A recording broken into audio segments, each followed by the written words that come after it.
Hey, hello, bonjour. My name is S.h.e.r.i.s.s e and welcome to my channel. And on my channel, I focus mainly on mental health. And in today's video, I make my family a low budget, expensive dinner. And what I mean by that is if I were to take my family of 5 out to have this particular dinner, it would most likely cost us more than $150. But since I made it at home, it cost us less than 60 bucks, and I'm gonna talk to you about how I did that. It's all about your own personal preference, but my family really loves these 44th Street Texas style fall off the bone ribs. We get them at Costco, they're $10 a box, and we bought 3 of them. My family actually prefers the red potatoes, so we buy a 15-pound bag of red potatoes from Co-op, and it usually costs around $12. And then I bought corn, broccoli, and green beans for $5 each at Walmart. Okay, so now I'm going to be talking about lower socioeconomics and what that means. So I live in a lower socioeconomic area, and what that means is that we have less access to financial, educational, social, and health resources as opposed to elsewhere. So you may live in a city or a bigger town and have access to all of these things, yet maybe some of these things, but when you live in a First Nations or a small town, that access is very limited. Okay. All right, here's my potato. It's significantly smaller because obviously I want to win. I want to win. You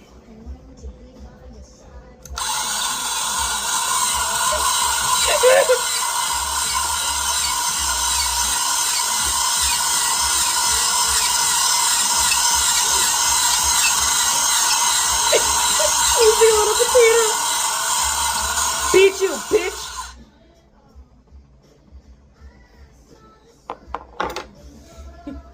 I win. Brother. Ooh, brother. Job, so. Pretty thick. You're a bum. Stop that. I'm gonna stop that now. I'm gonna stop that.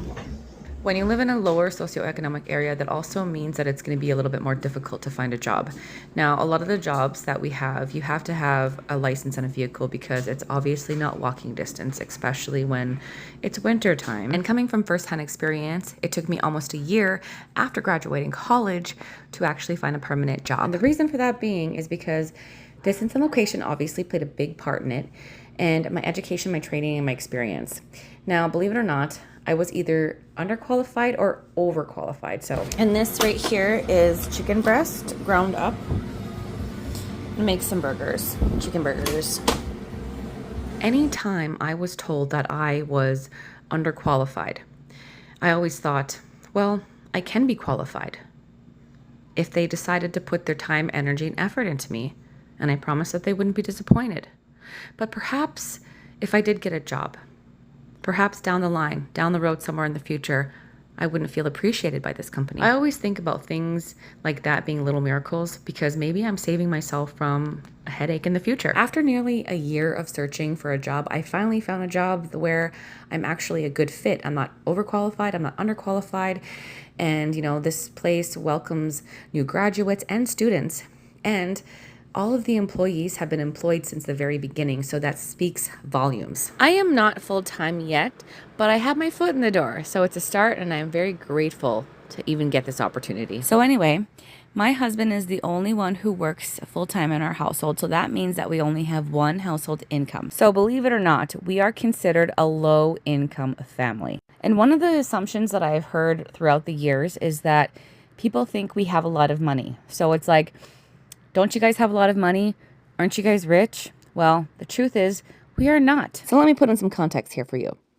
Me and my husband have been together for nearly 15 years, okay? Nearly 15 years. Where we live now isn't where we've been for the entire duration. We've been at this house now for about 9 to 10 years, I think. And the first 8 years of our relationship, we both had jobs. So within that time frame, we were able to build a credit. And what that means is that we're able to apply for credit cards, we're able to apply for small loans, we're able to finance some things. And my husband's parents always stressed the importance of paying your bills and paying your bills on time. Now, my husband grew up with that mentality as well. And my family, on their other hand, bills weren't really prioritized. So, you know, it took a little bit for me to understand a lot of these things. So with paying your bills comes really good credit. And when you have really good credit, you can apply for things that you most likely will get approved for. So we didn't get our appliances all at once. We got them one by one. So I think like after the first year that we were living in this house, we got our washer and our dryer. The next year after that was our fridge. The next year after that was our dishwasher. The next year after that was our stove. And I believe our table at the same time. Or I think it might have been with our dishwasher.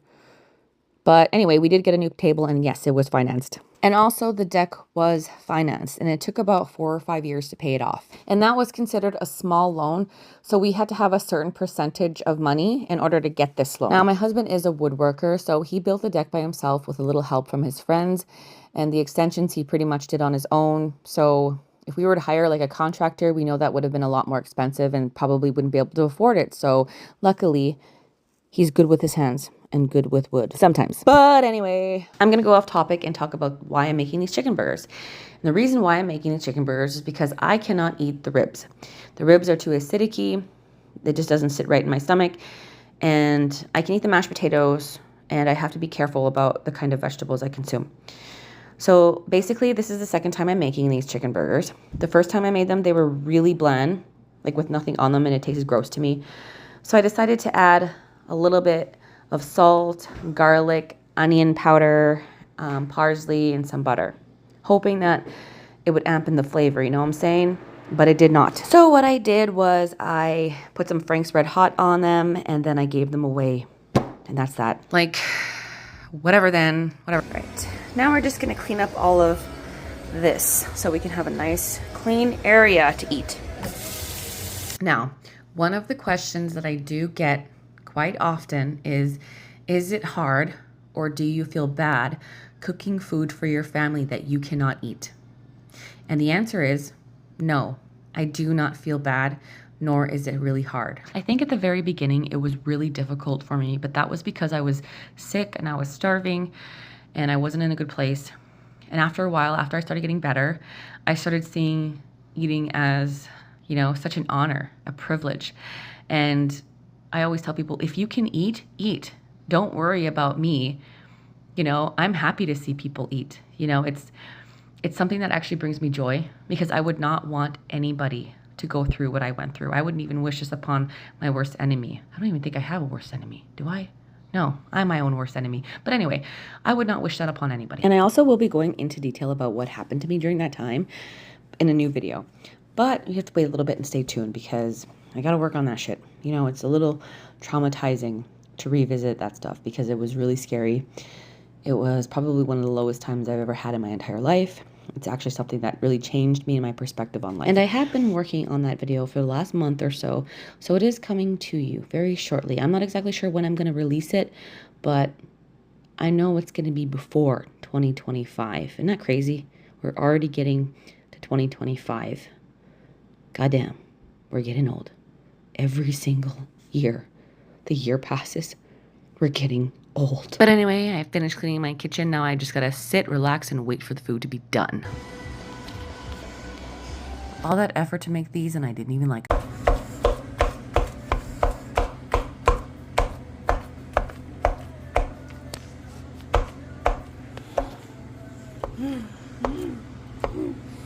And yes, I washed my hands before I touched this food with my bare hands. I do have my food handlers, and when you take that course, you become like this major germaphobe when it comes to food. You know what I'm saying? If you know, you know, you know.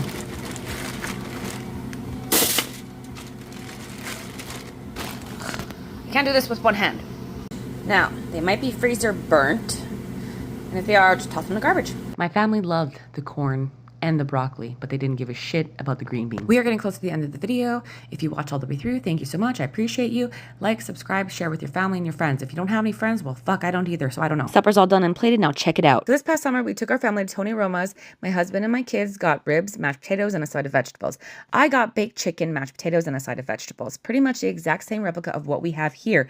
But at Tony Roma's, it literally cost us over $250. And that is expensive, so we do not do that often. Now, you definitely can be your own restaurant at home for a fraction of the price. All you got to do is think about what you want, go online, look at a recipe that you may feel comfortable with trying, and then there you go. With that said, thank you for watching. I'll catch you in the next one. Bye!